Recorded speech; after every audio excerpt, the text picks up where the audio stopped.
Guys আসসালামু আলাইকুম। আমি মামুন গাজী, আমার ফেসবুক পেজ এম গাজী। যারা আমাদের গ্রামের আছেন, পাকদেওরা গ্রামের দূরপ্রবাসে বা গ্রামবাসী যারাই আছেন, তাদেরকে একটা জিনিস দেখাইতে আইছি আর কি। অনেকে তো চিনেন আর অনেকে আমার মতো চিনেন না, বিশেষ করে আমি চিনি না। হ্যাঁ, নাম শুনছি। এইটা ছিল আমাদের আগে গারবাজার। এই জায়গাটা, এটার নাম হয়েছে গুদির মুখ বা গুদি করলে সবাই চিনে। তো এই জায়গাতে কিন্তু আমি এই গ্রামে বড় হয়েছি, এই গ্রামে আলো বাতাসে বড় হয়েছি, এই গ্রামে আমার জন্ম, কিন্তু কখনো আমার আশা হয় নাই বা আমি চিন্তাও না ভালো করে। তো এখানে আইসা, এই যে আমার গাড়িটা, তো এখানে আইসা আমি একটু মোটরসাইকেলের দ্বারা একজনকে জিজ্ঞাসা করলাম যে গুদির মুখ যে কোনটা কয়, কয় এইটাই।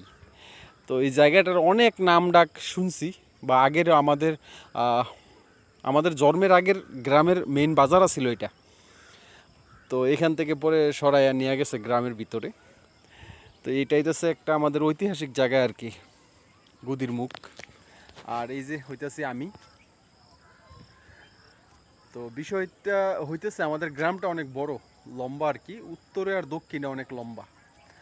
ধরেন উত্তরপাড়ার অনেক কিছুই আমি চিনি না, বা উত্তরপাড়ার অনেক মানুষই চিনি না। আমি অনেক মানুষ কি প্রায় 10% মানুষ চিনি, উত্তরপাড়ার 10% মানুষ চিনি, সব মানুষ চিনি না।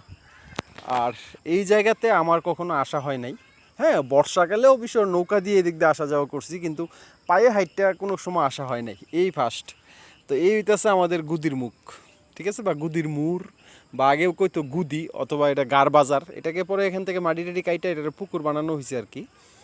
তো এখানে ওই আগের মানুষের যারা বিড ছিল বাজারের মধ্যে, এই বিডের হারা এখন ওই পুকুর থেকে পত্তনের টাকা পায়, যারা বিডের মালিক আছিল আর কি।